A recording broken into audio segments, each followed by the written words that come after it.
नमस्कार दोस्तों, स्वागत है आपका मेरे चैनल में।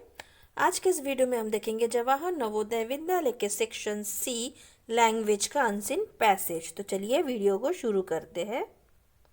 ये रहा हमारा पैसेज नंबर 15। पैसेज देखने से पहले हम उसके सवालों को देख लेते हैं ताकि पैसेज सॉल्व करते वक्त, पैसेज पढ़ते वक्त हमें इनके आंसर्स जो है वो तुरंत मिल जाए। तो चलिए स्टार्ट करते हैं सवालों के साथ। तो पहला सवाल है, दिस पैसेज इज अबाउट। ये जो पैसेज दे के है वो किसके बारे में देकर है। Second question, the examples given from the nature are. Nature से जो एग्जाम्पल्स इस पैसेज में देकर है वो क्या क्या है।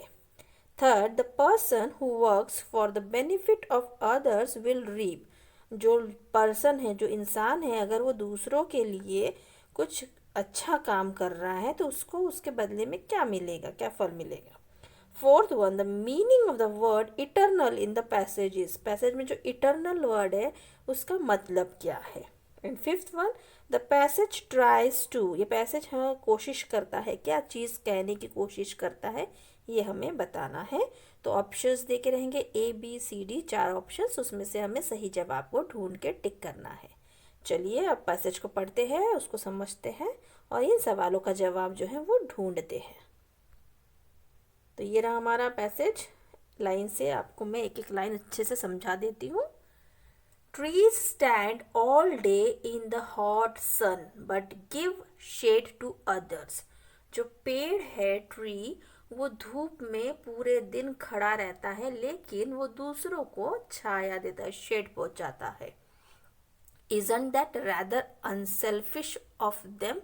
ये एक अनसेल्फिश तरह का काम हुआ है। मतलब खुद जो है गर्मी, इतना धूप सहन करके भी लोगों को जो है वो शेड पहुंचा रहा है, छाया पहुंचा रहा है।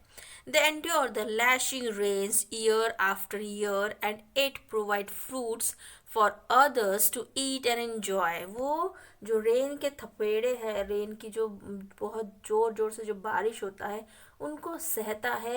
ईयर आफ्टर ईयर, साल दर साल वो बारिश की थपेड़ों को सहता है लेकिन वो हर साल फ्रूट्स देता है लोगों को खाने के लिए और एंजॉय करने के लिए।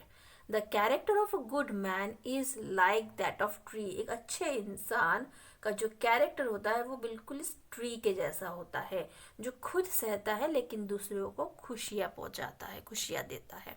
What is the use of our body and our lives if we do not make use of it for others? हमारी जो बॉडी है, हमारी जो जिंदगी है, उसका इस्तेमाल क्या हुआ। उसका इस्तेमाल अगर हम दूसरों के लिए, दूसरों के भलाई के लिए यूज़ नहीं करेंगे तो हमारी ज़िंदगी का, हमारी इस बॉडी का कोई उपयोग नहीं है। Sandalwood, the more is it is rubbed the more scent does it yield. जो सैंडलवुड है, मतलब चंदन का जो पेड़ है, चंदन को हम जितना घसते हैं, जितना उसको रब करते हैं, वो उतनी ही खुशबू प्रदान करता है।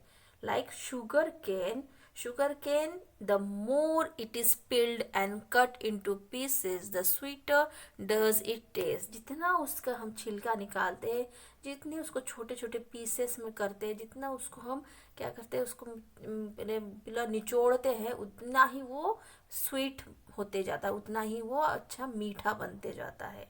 A man who is noble of heart does not lose its qualities even should he lose his life. जो अच्छा इंसान है वो चाहे कैसे भी स्थिति हो उसके लाइफ में, उसको कैसा भी परिस्थिति आए, लेकिन वो अपने जो क्वालिटीज है उनको कभी खोता नहीं है।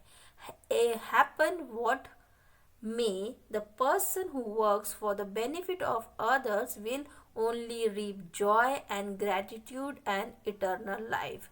चाहे उसके साथ कुछ भी हो, वो दूसरों को बेनिफिट करने में ही अगर अपनी ज़िंदगी पूरा देता है तो वो सिर्फ दूसरे को खुशी, ग्रैटिट्यूड और इटर्नल लाइफ दे रहा है। And the person who endures personal pain in order to bring comfort to others will indeed be rewarded with eternal bliss। जो इंसान अपने आप को तकलीफ में रखकर भी दूसरों को कंफर्ट जोन देता है, दूसरे को कंफर्टेबल फील करवाता है, उसको एज अ रिवॉर्ड उसको क्या मिलता है, इटर्नल ब्लिस, अनंत खुशी मिलती है उसको।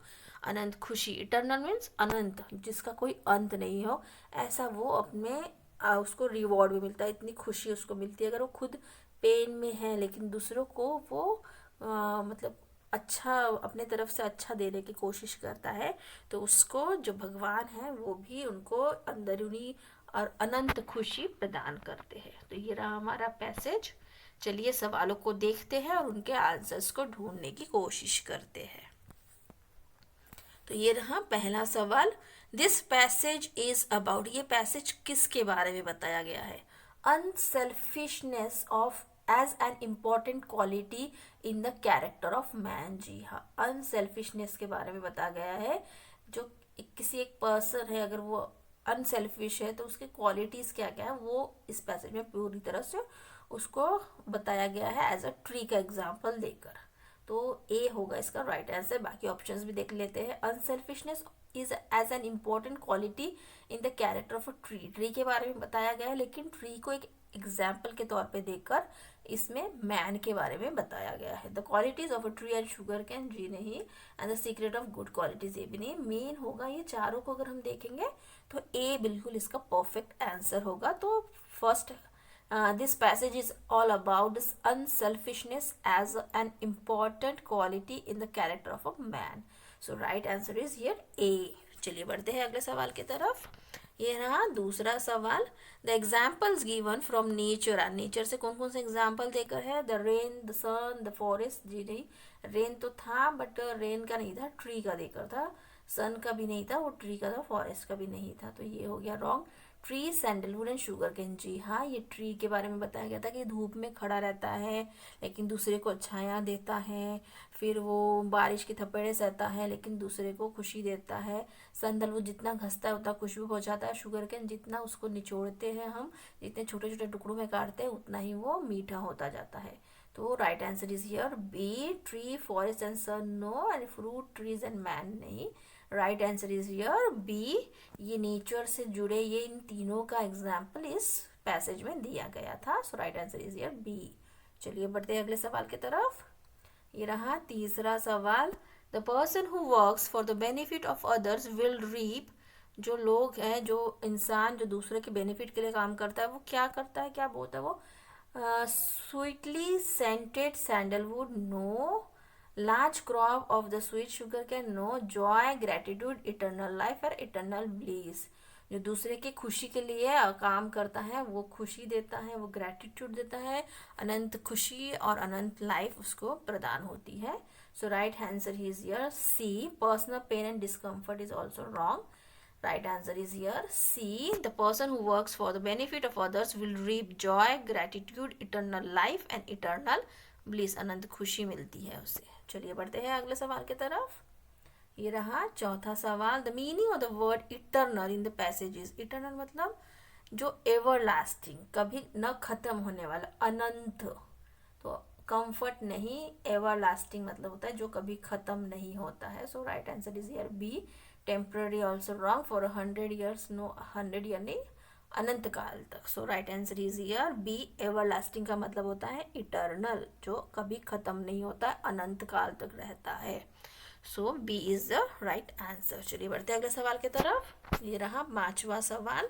The passage tries to, passage क्या कहने की कोशिश कर रहा है? Tell us the good qualities of tree, tree की गुड क्वालिटीज बता रहा है क्या?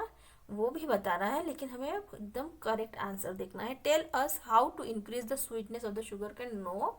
Tell us how make sandalwood yield more scent, ये भी नहीं। Tell us why to work for the benefit of, हमें बताना है कि क्यों हमें दूसरों की खुशी के लिए, दूसरों के फायदे के लिए काम करना चाहिए। सिर्फ अपना नहीं सोचना चाहिए, सिर्फ सेल्फिशनेस नहीं करना चाहिए, दूसरों के लिए भी सोचना ज़रूरी है। तो यही पैसेज हमें ये कहने की कोशिश कर रहा है कि जो भी आप काम करते हो उसमें सिर्फ अपना फ़ायदा ना सोचो बल्कि दूसरों का भी फ़ायदा सोचो। So right answer is here D. The passage tries to tell us why to work for the benefit of others. So यहाँ पे D होगा राइट आंसर। तो आपने पैसेज देख लिया है, सवालों को देख लिया है, उनके आंसर्स भी देख लिए हैं। तो कमेंट बॉक्स में मुझे लिख के बताइए कि आपके कितने सवालों के जवाब सही हुए हैं और कितने रॉन्ग हुए हैं।